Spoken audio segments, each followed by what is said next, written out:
दोस्तों, भारत की राजनीति और संविधान को हिला देने वाली सबसे बड़ी खबर आ गई है। राष्ट्रपति के रेफरेंस पर सुप्रीम कोर्ट ने अपना ही पुराना फैसला पलट दिया है।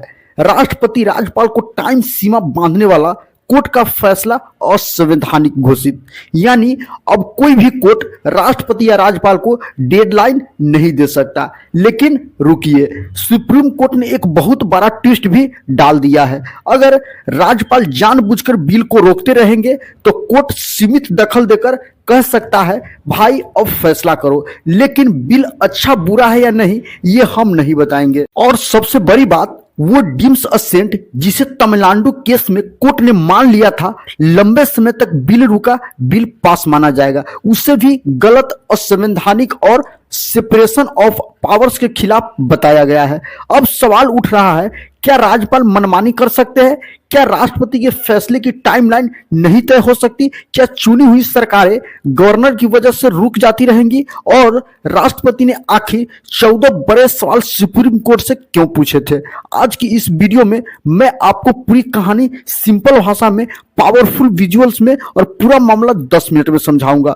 वीडियो को कहीं मत छोड़िए, क्योंकि यह सिर्फ न्यूज नहीं, भारत के संविधान की सबसे बड़ी बहस है। सुप्रीम कोर्ट की 5 जजों की संविधान पीठ, जिसमें CJI B R. Gavai, justice Surya Kant, justice Vikram Nath, justice P S. Narasimha, justice S. Chandurkar ने राष्ट्रपति द्वारा पूछे गए 14 सवालों पर राय दे दी है।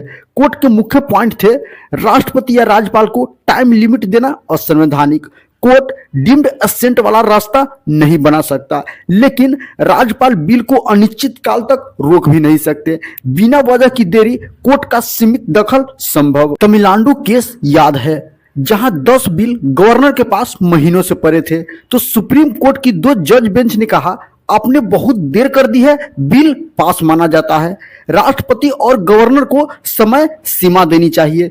इस फैसले ने पूरा सिस्टम हिला दिया। इसलिए राष्ट्रपति द्रौपदी मुर्मू ने अनुच्छेद 143 के तहत सुप्रीम कोर्ट से पूछा, क्या वाकई कोर्ट टाइमलाइन तय कर सकता है? क्या गवर्नर को मजबूर किया जा सकता है? क्या डीम्ड असेंट संविधान में है? और अब सुप्रीम कोर्ट ने साफ कहा नहीं, यह सब असंवैधानिक है। कोर्ट ने कहा हम संविधान में लिखी चीजों को बदल नहीं सकते, यह काम संसद का है।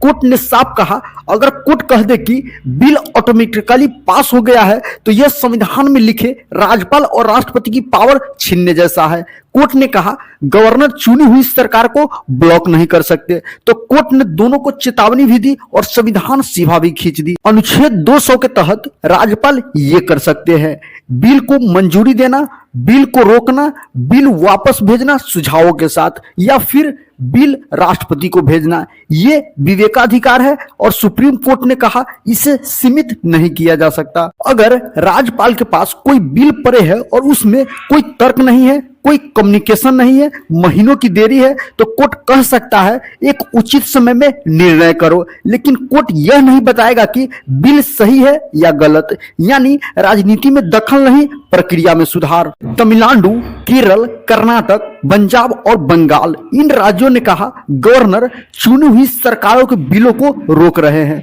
इससे लोकतंत्र रुक जाता है। ये राज्य चाहते थे कि कोर्ट गवर्नर के लिए टाइम सीमा तय करे, लेकिन सुप्रीम कोर्ट ने कहा हम नहीं कर सकते, यह संसद का काम है। सॉलिसिटर जनरल तुषार मेहता ने कहा कोर्ट अगर टाइमलाइन तय करेगा तो कोर्ट संसद के बराबर शक्ति ले लेगा, यह संविधान के खिलाफ है। कोर्ट ने इसे स्वीकार किया। अब बात करते हैं इसका असर क्या होगा।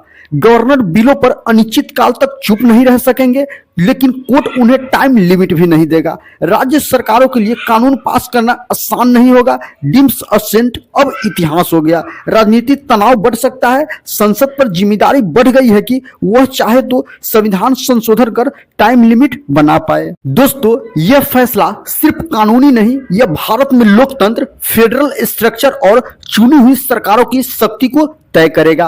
आपके हिसाब से क्या गवर्नर के लिए टाइम सीमा होनी चाहिए? कमेंट में जरूर लिखिए। अगर जानकारी अच्छी लगी हो तो वीडियो को लाइक कीजिए, शेयर कीजिए और चैनल को सब्सक्राइब कर लीजिए। मैं मिलूंगा अगले वीडियो में, तब तक के लिए पॉलिटिकल न्यूज पाठशाला देखते रहिए। नमस्कार।